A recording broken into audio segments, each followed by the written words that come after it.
Hey everyone, welcome to the season 2 finale of the Leathercraft Community Podcast Show. On today's episode, I'm sitting with a 2013 Al Stolman Award recipient winner, and he's also a champion of Leathercraft education. It is the one and only Wayne Christensen, and I can't wait for you guys to hear his story and learn all about who he is. So without further ado, Wayne, welcome to the Leathercraft Community Podcast Show. Thank you, Steve. Thank you for coming out. Thank you. It's been in the making here for some time, and Yes. we got it though. Here we are. So yes, and I'm happy. let's dive in, and I'm sure you have a wonderful story about this, and I want to know, you've been in this game for a really long time. Now, how did you go about learning leathercraft and get interested in leathercraft? Well, over 40 years ago, I had a neighbor who was a stuntman and a wonderful leather worker. He was leaving the state, and he gave me a 55-gallon barrel full of scrap leather. Said, give it to a youth group. I couldn't find anybody who wanted it. So my wife at the time said she'd like to try it.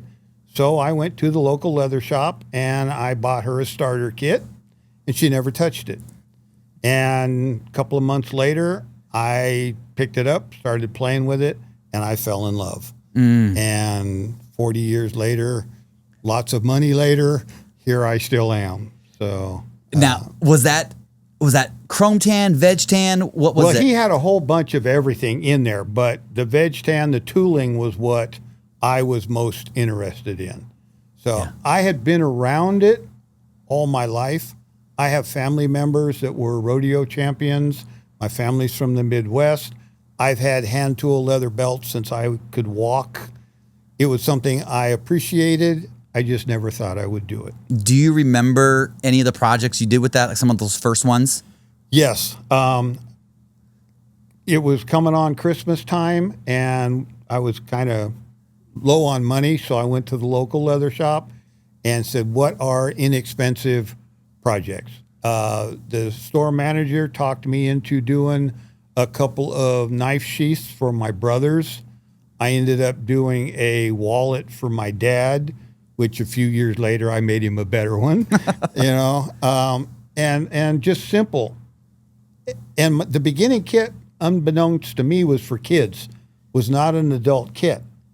So it didn't even have a swivel knife in it or a beveler. They used a modeling spoon to bevel with, which years later I learned a lot of guys do, but they actually carve it in first.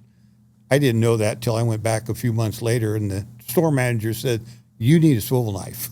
Yeah. So, And here you are, years later. yes. And you live and breathe leather.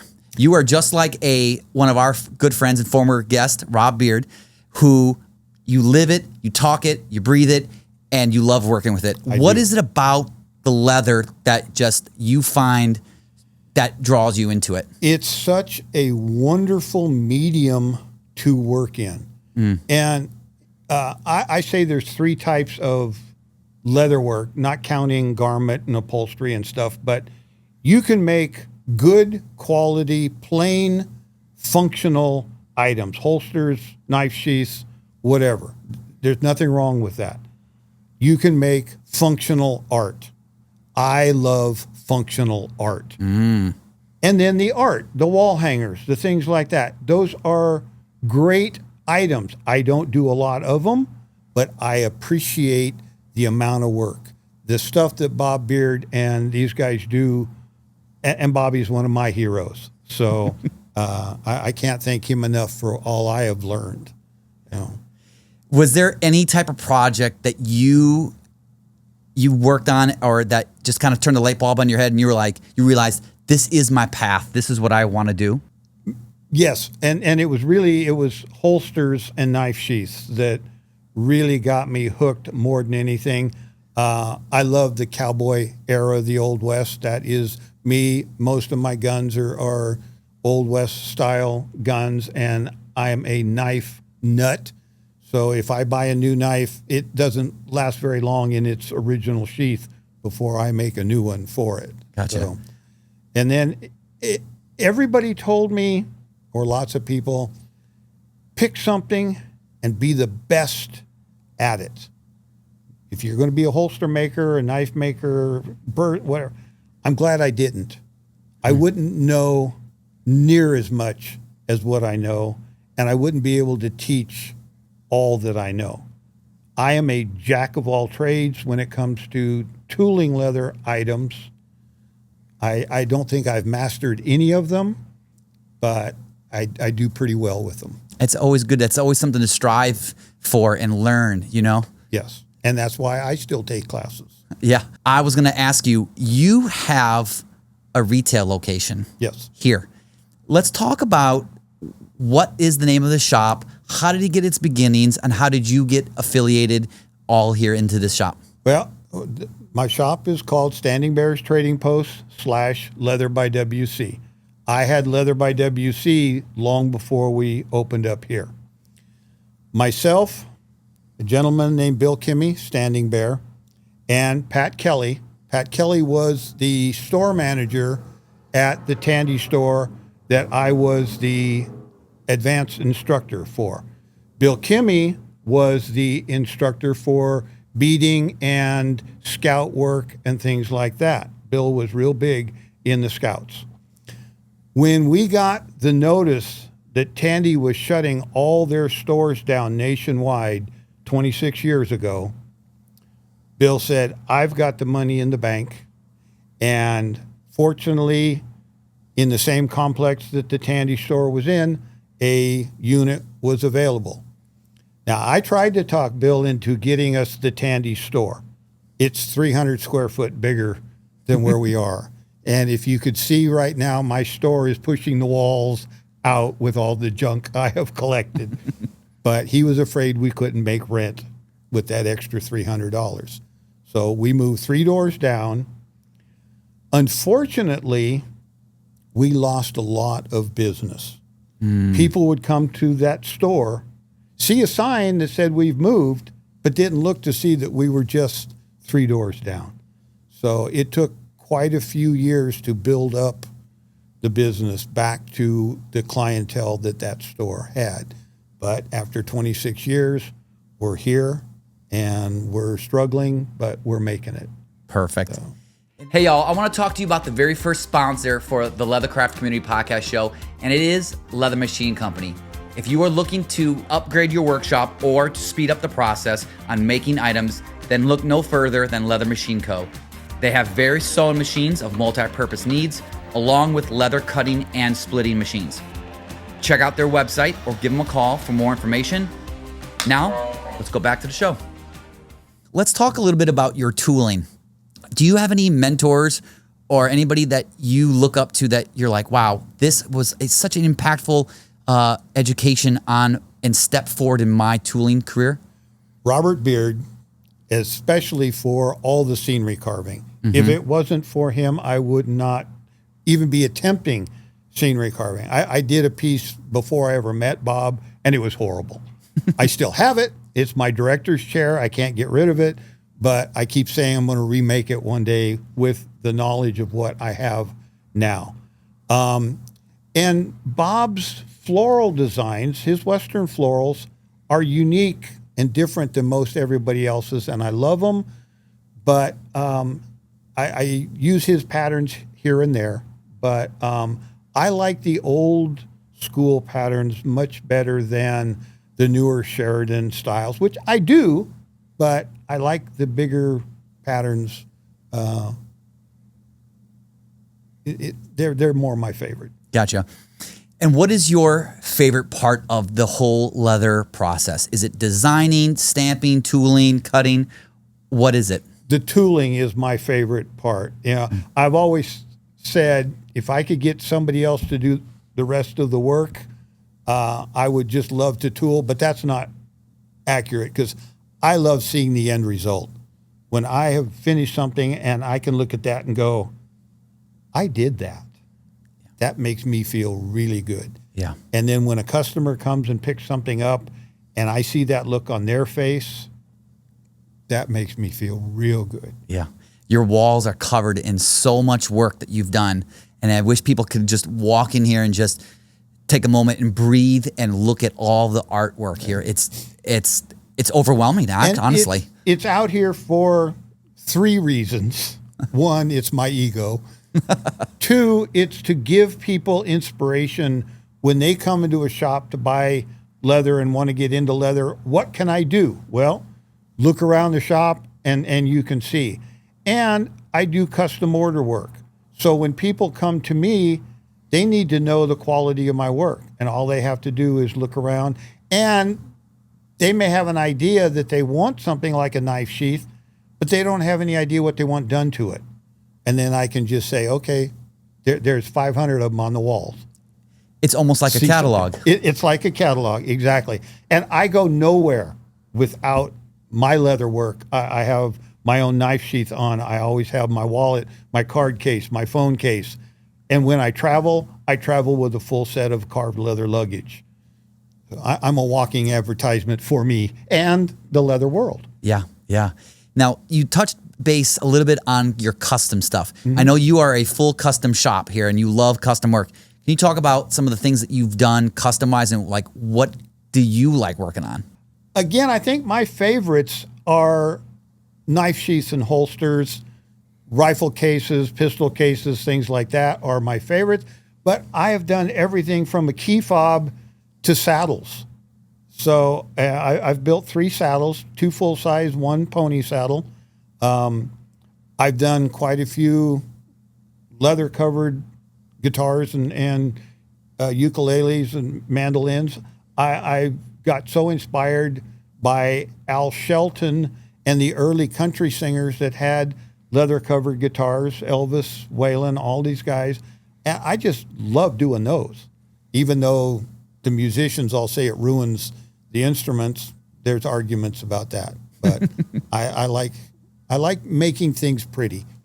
Let's talk about one of your difficulty projects, something that you've done that you kind of look back at, you laugh, and you're like, gosh, I learned so much from this one mistake or this one project. I made a briefcase for my uncle many years ago, and it took me 2 years. It's got a wooden frame. It's a regular hinged briefcase. Friend of mine made the wooden box for me, and this thing fought me tooth and nail. And I would get mad. I'd throw it under the table, wouldn't look at it for a month, come back, look at it, and go, well, duh. Simple was the problem. And then it would fight me again, and I'd toss it down. But it was the most time-consuming project I ever did, and I actually just got that briefcase back this past year. My uncle passed away, and his daughter returned the briefcase to me, and it's on the wall over there. And now when you look at it, you just remember reminiscence of all that. And cuss it. Exactly. Yeah. Hey everyone, our second sponsor for the Leathercraft Community Podcast Show is none other than the Leathercrafters Journal. Carrying on a tradition of 68 years of publishing the magazine for leather workers and artists worldwide, they also host 3 trade shows in the United States and 1 in Europe. Give them a call or visit their website and use the promo code COMMUNITY, and you will receive an additional free magazine added to your subscription at no charge. The Leathercrafters Journal truly sets the standard with staying up to date on all things leathercraft. If it's about leather, it's in the journal. Now, back to our show. Let's talk about something that's everyone's got their own opinion on it, but what makes a piece of leather work great in your eyes? The quality of the workmanship. I look at lots of other people's work. I love going to the shows and seeing what everybody does, and it's inspiration for me, and it makes me want to do better. I just like seeing quality work. Now, let's talk about one of my favorite questions. Favorite tool or favorite machine in your shop? What do you like personally doing? Machinery I don't have. Okay. I have a drill press that I use with sanding drums and buffing wheels, things like that. But machinery, no. But my favorite tool are my Bob Beard swivel knives.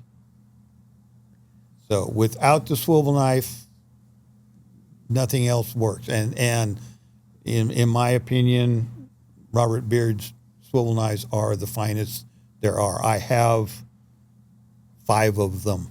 So 2 I bought, one was given by Bob, and then 2 others belong to a student of mine who passed away, and her husband was the one that helped Bob get started with metalwork.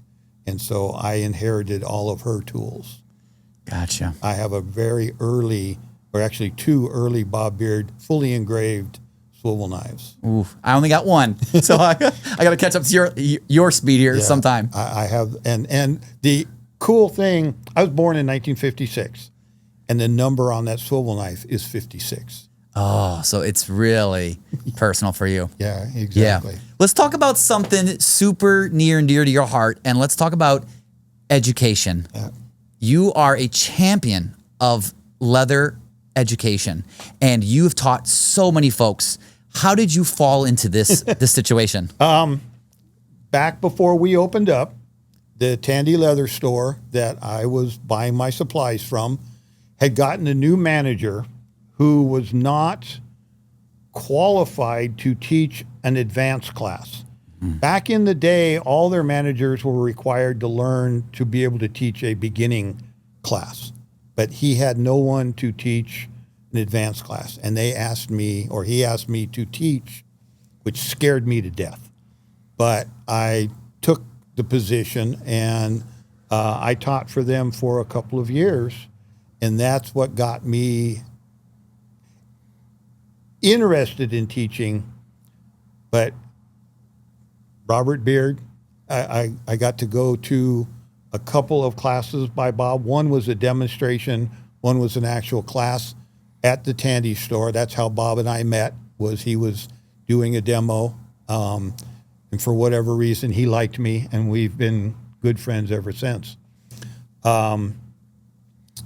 When Tandy shut their stores down, we opened up. I continued here as the advanced instructor, and we had a lady teaching the beginning class. Unfortunately, she was not teaching a structured course. She was just teaching each individual what they wanted to learn. So when they came to my advanced class, most of them didn't know the basics. So I had to let her go, and I started with 1 beginning class and 1 advanced class, because I was working a night job at the time. I was a bail bondsman, and so I quit one night there, taught. Later years, I quit another night, added another beginning class, and as we progressed, I'm up to 5 nights a week, and have been for the last 15 years or so. So every single night here at Standing 5 Bear. nights a week. 5 nights a week. I teach. Wow. Yes. I have 2 beginning classes on a Tuesday and Thursday. I have 2 advanced classes, Wednesday and Friday. And then Monday night is an intermediate class. Perfect. And so they start in the beginning, and they're all 6-month courses. So they end up with me for minimum of 2 years.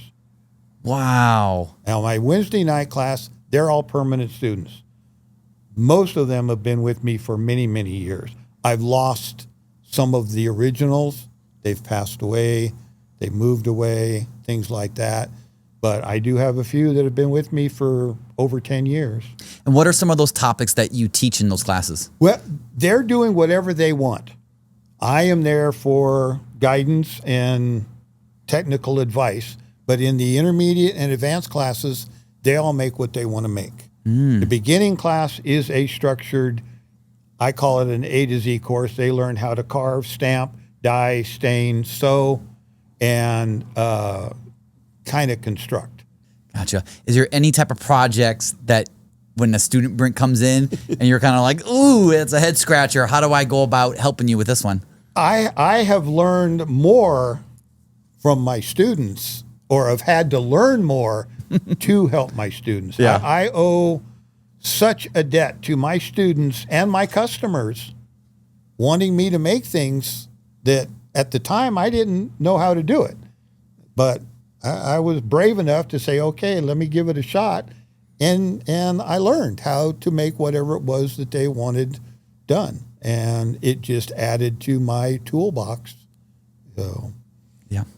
So you are a part of the Southern California Leather Guild. Can you touch base and talk about what that is, and just talk about guilds in general for the audience? And the Leathercraft Guild is the oldest original guild. It started back in the 50s, I believe. I'm not real good on the history. Unfortunately, our past president just passed away, and all of that knowledge went with him. I got to find all the books and stuff. But our guild is the original guild in the United States.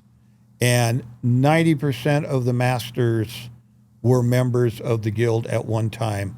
And in our library, we have lots of their work, which I'm going to be getting and donating to a museum. But we meet here at my store the third Sunday of every month, most of the time. There are a couple of months that there's exceptions, but I've been a member for over 10 years. I've been president, I think it's the last 5 years now. We had a dwindle in membership, and we used to meet out in Rosemead, was where I met the guild at a facility. We lost that facility, so I said, okay, we're going to use the store. So the other place was much bigger, so we're kind of reduced to about 12 members that can fit around the store until we can find something that is a little bit bigger. Mm-hmm. But we have our business meeting. We will have show and tell. We'll have a raffle. We will either watch a video on a leather process or a leather company. I do have a fairly big library that has been given to me over the years by different people, so and stuff I've bought. Or we'll have an open table where they can just bring the project that they're working on, or we'll have a class or a demonstration. Love it. So we're keeping the guild alive.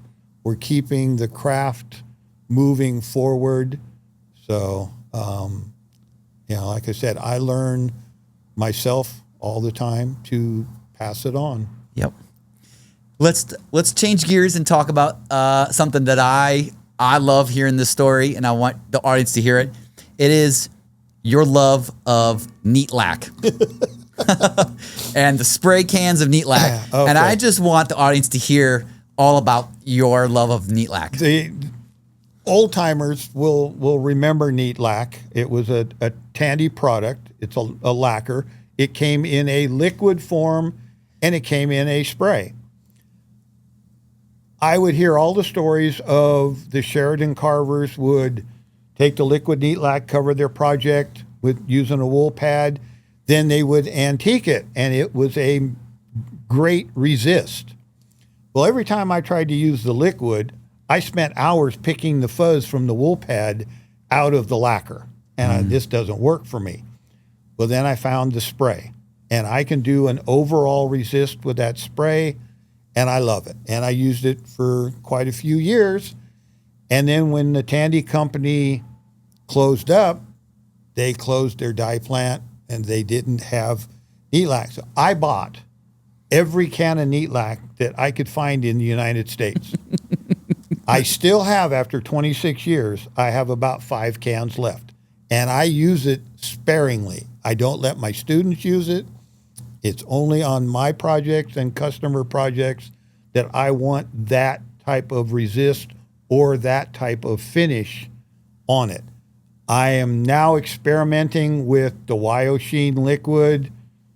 I'm experimenting with the saddle lack from Phoebings, trying to find something that's going to replace my neat lack when I run out of the last can. Yeah. So. I love that story. It's just, you found what works so well for you and your style, and you just went all in. I love it. And it breaks my heart that it's going to run out. Yeah. So. Hey everyone, our newest sponsor for the Leathercraft Community Podcast Show is Milwaukee Steel Rule Dyes. They specialize in manufacturing your leather designs into dyes for your clicker machine. They have state-of-the-art equipment that will help you level up your leathercraft products and production with clean-cut leather every single time. Family operated and owned, proudly made in Wisconsin. Contact Milwaukee Steel Rule Dyes for all of your leather dye solutions. Do you have any future projects that you wish that you could work on or want to work on it right now? Well, I still want to build more saddles. I want to learn more about it. Unfortunately, it's really hard to sell a saddle and make any money off of it if you don't have a name as a saddle maker. The last saddle I made, it took 5 years before it sold. And I just can't tie that kind of money up. And I'm running out of room to even work on saddles anymore. So, but I love all the stuff that I make, and I love a new challenge when a customer comes to me. I used to do a lot of director's chairs. I worked in the movie industry, so I had a clientele that was right there at my fingertips. And I made a director's chair, just the back, and I gave it to Lee Horsley when we were shooting Guns of Paradise. And just from that gift, I got orders for 12 full director's chairs from different department heads. Wow. And I was giving them away at back then for the price. But I've done a lot of director's chairs over the years. Scott Bakula has one of my chairs from when he was doing Quantum Leap. The prop master was a good friend of mine, and he hired me to make the chair for him. And then Dean Stockwell, he said, well, Scott's got one. I got to have one. So I got to make one for Dean Stockwell as well. And quite a few other people. I made one for Chuck Norris just as a gift. And a friend of mine delivered it to Chuck for me. And so Chuck sent me a real nice autographed picture thanking me for the chair. So, and the last one that I did, Noah Wiley from ER, his wife wanted one for a Christmas present for him. And it was the most elaborate of all. He got to pick what he wanted on it. And he wanted this painting that was, I don't know anything about the painting, the person that did it or anything, but it was his favorite painting. And so that's on the back of his chair. And it was a nightmare because it was full color. And I don't do a lot of full color work. Yeah. But thank you, Bob Beard, for the patience of my phone calls and texts with pictures all the time going, what do I do here? Because the artist, there's a sun behind a focal tree in the front. Yeah. But the front of the tree is lit up. And it drove me crazy because the light source was wrong. Oh. And Bob Beard teaching us about light sources and everything when we're coloring. Yeah. I'm going, Bob, what do I do? He goes, you're reproducing somebody else's work. You got to do what they did. And so, but yeah, I was on the phone and text with Bob all the time to complete that. And it was probably the most work I put in anything tooling wise and coloring wise. And when his wife picked it up, she cried. And that made me feel really good. Yeah. So, and Noah sent me a picture Christmas morning when he came down, because she wouldn't let him see it, of him and his daughter sitting in the chair Christmas morning. Oh. So that was very cool. That is awesome. Yeah. So let's talk about, what advice would you give to future leather crafters who are just beginning or those who want to take the next step? So, well, I encourage anybody to get into this craft. I think it's great. I caution people to be skeptical about some of the things they see on YouTube, because I watch YouTube videos looking to see what other people are doing and stuff, and I see some really different techniques being done and some incorrect terminologies being used, which kind of makes it hard on retailers selling the supplies, because somebody will call me up and say, okay, I want to order blah, blah, blah. and I'll order it in for them and send it. And then they call me, you sent me the wrong thing. Well, that's what you asked for. Now tell me what you needed. And we find out, okay, that this was not, well, but that's what so-and-so called it. So I just caution people, if they're watching YouTube videos, watch 2 or 3 of them on the same subject. Yeah. And then if you see similarities, you're good. If you see something that's kind of off in left field, forget that one and stick with kind of what the majority are doing. And, and take classes if you can. Yeah. Hands-on is always best. I didn't get to take classes for the first 10 years I did leather work because I was working in the movie industry and I never knew where I would be one day to the next. I couldn't commit to classes at Tandy. So I was learning on my own, and YouTube didn't exist when I started. Correct. So it was all the books by the great masters, and I have a lot of them. And I had a store manager at the Tandy store that was a saint to put up with me every spare minute I had. I was in there picking his brain and having him show me, and he is so instrumental in me being here as to how I teach, how I critique, how I talk to my customers. I owe all of that to Don McCowan. And I can't thank him enough for putting up with me when I was learning. So. All right. So Wayne, in 2013, you were the award recipient for the Al Stolman Award. Can you talk a little bit about how that all came about and how you were awarded it? Okay. The Al Stolman Award is the award for not your work in leatherwork, it's your promoting leatherwork. You submit your letters of recommendation to the foundation. I was submitted, I believe, 7 years in a row before I got the award. In 2013, I was given the award at the Federation show in Denver, not at the Sheridan show where they normally do. They gave the award that year in Sheridan to Akiko. And so they gave 2 awards that year. So,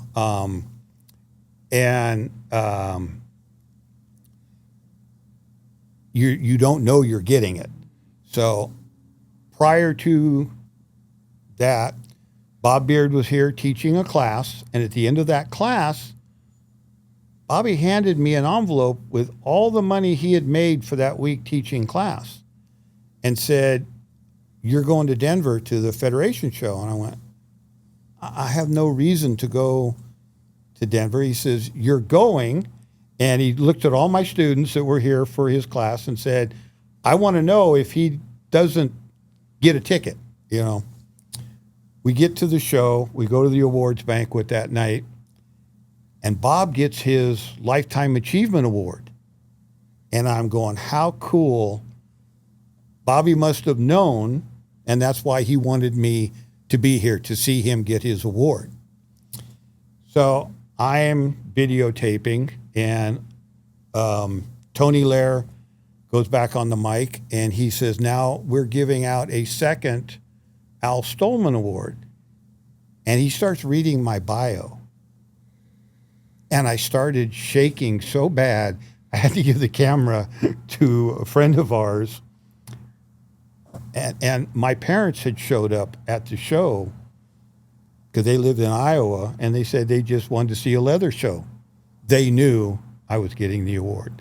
Oh. Sandy knew. She was the liaison between Tony and the Stolman Foundation and me.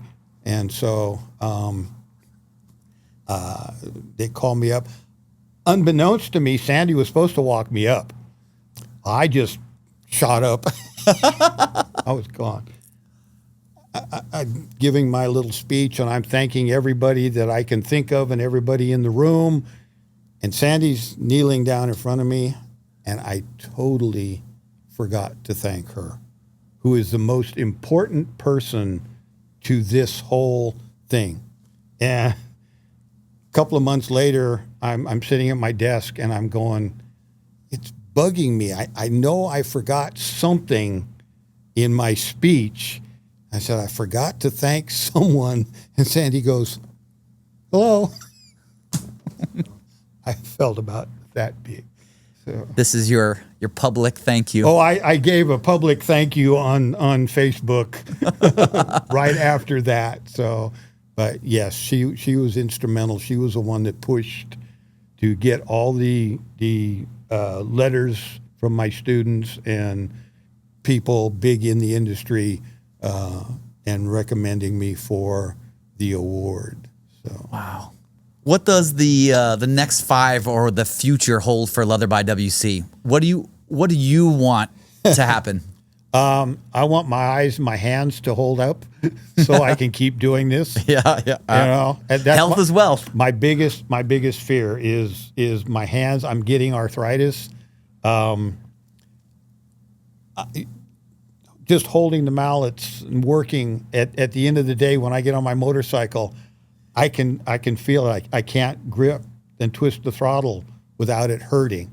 So I know the arthritis is coming. So the eyes are still doing pretty good. I do have magnifiers and stuff that I have to work with. Whenever I do geometrics now, I can't use my regular glasses. I have to use magnifiers to make sure that my geometrics are clean and straight. Yeah. So, and I love doing geometrics. So I want them to be right. Yep. So how can people contact you? So they can call the store. The phone number to the store is 818-342-9120. They can email the store at inquiry@sbearstradingpost.com.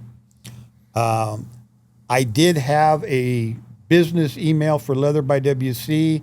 It has gotten messed up, so we're working on getting it straightened out. And once I do, then and I have somebody rebuilding my website. I've had a website, leatherbywc.com, for years. The host messed it up, so we're working on straightening that out. Gotcha. So. I every time I've called, it's been so easy to get hold of you. You've been instrumental in just giving away knowledge for free and chatting it up. So it's been you're a great resource to touch base with. There's no secrets anymore in leatherwork. Ever since the internet came along, everything's been told, explained. I don't think anybody knows something that they only know. Yeah, is my belief. Well, Wayne, I just want to say thank you so much for being the season finale here on the Leathercraft Community Podcast Show. I thank you. And it's been wonderful hanging out with you here and chatting, and hopefully some people will contact you and pick your brain and get some advice from you. I'm always here. I'd say I'm like the bartender. Everybody talks to the bartenders and tells them their stories. People come in here and they'll spend an hour just shooting the breeze with me and tell me their life story and stuff, and it's a lot of fun. Yeah. Love it. Well, thank you again. I appreciate it. I wish you nothing but the best for the rest of this year and onward and forward for the future here. Cool. So, all right, you guys, thank you for watching another season of the Leathercraft Community Podcast Show. Take care, and I'll see you on the next one. Bye-bye.